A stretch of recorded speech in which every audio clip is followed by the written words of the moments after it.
Bonjour, nous présentons la spiritualité de Saint Louis-Marie de Montfort à partir de ma thèse de doctorat qui s'appelle l'arbre de vie. C'est en effet à travers le symbole de l'arbre de vie que dans la finale du Secret de Marie, qui est un petit peu comme le testament de Montfort, que s'exprime la synthèse de cette spiritualité. La symbolique de l'arbre de vie est très intéressante. Tout d'abord, elle dépasse le christianisme.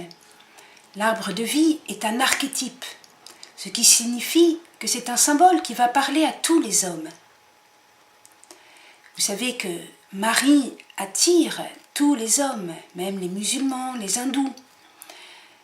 Eh bien, pour parler d'une spiritualité mariale et christocentrique, il est fort intéressant d'utiliser justement un archétype, un symbole qui parle aux profondeurs de l'être humain. C'est aussi un symbole biblique présent de la Genèse à l'Apocalypse.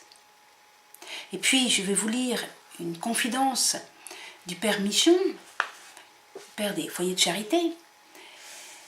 Au Père François-Paul Dreyfus, professeur à l'École française biblique et archéologique, où j'ai moi-même étudié, je posais cette question.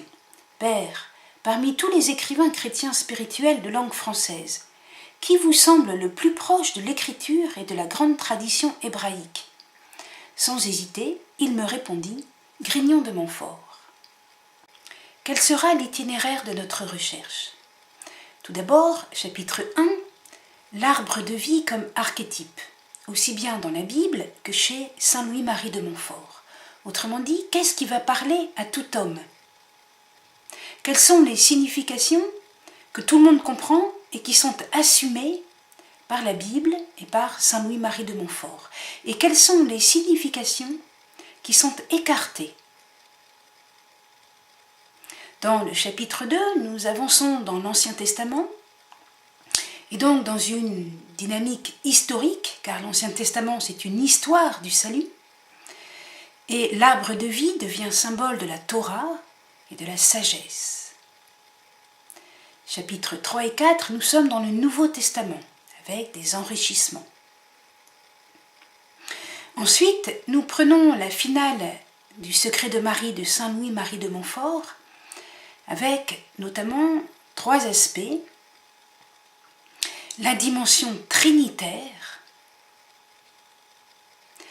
la dynamique de croissance, un arbre grandit, il porte du fruit, et la spiritualité dont nous parle Saint Louis-Marie de Montfort a une dynamique de croissance, de lente maturation.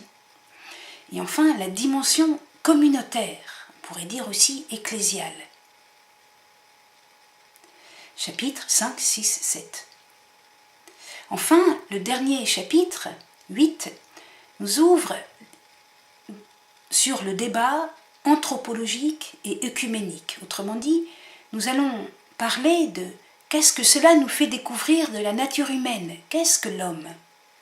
Et aussi, est-ce que l'on peut faire le discours que nous avons fait dans un dialogue avec les chrétiens orthodoxes ou les chrétiens protestants, évangéliques? Voilà, merci.